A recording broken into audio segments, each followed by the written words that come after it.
Noah and Seth. Regret over humans on earth?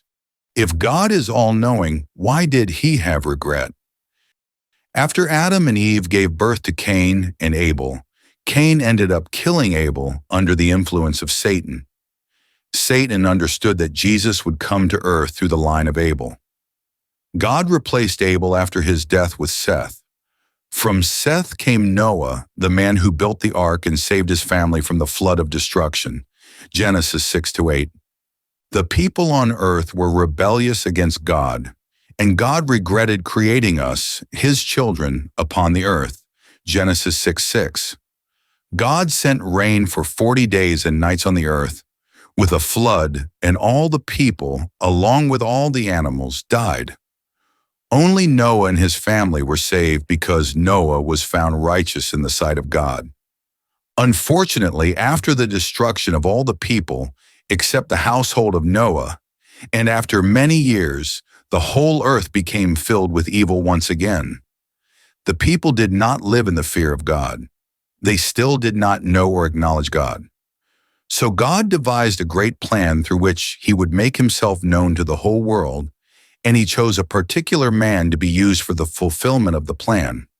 That man whom God chose is Abraham. Before we proceed with Abraham, let us look back at that scripture where God regretted creating man on the earth during the time of Noah. Genesis 6:6 states, "The Lord regretted that he had made human beings on the earth, and it grieved him to his heart." This is surprising to many to see that God was grieved.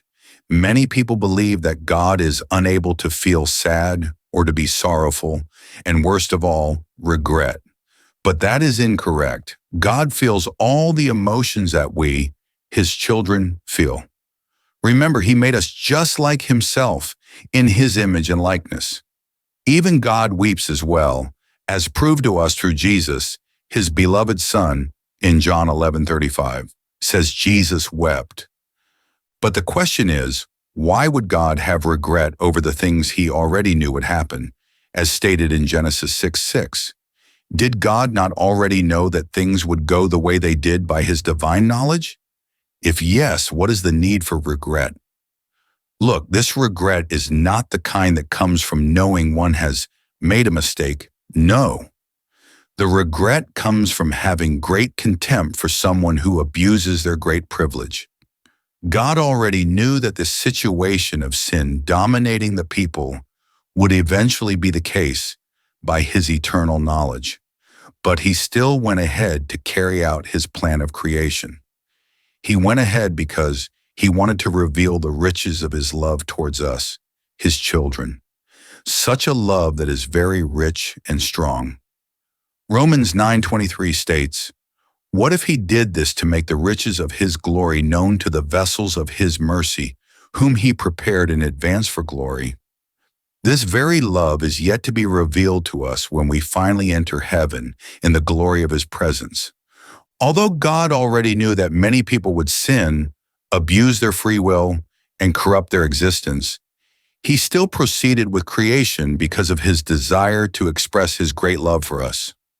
When the foreseen moment of human sinfulness eventually came, and it happened, it grieved the heart of God and made him sorrowful. Then God regretted that he had made man on the earth.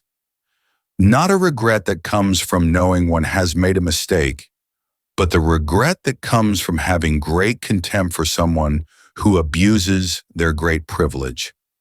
God was unhappy with the people for their embrace of evil instead of righteousness, and so regretted concerning them and felt anger towards them. God chose to kill all the people and all the animals from the face of the earth to bring an end to evil while saving the righteous man, Noah, who would keep his ultimate plan and purpose alive and sustained. Unfortunately, as stated earlier, after the destruction of all the people except the household of Noah, and after many years, the whole earth became filled again with evil.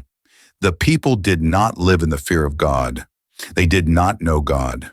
For this reason, God devised a great plan through which he would make himself fully known to the whole world, and he chose a particular man to be used for the fulfillment of the plan.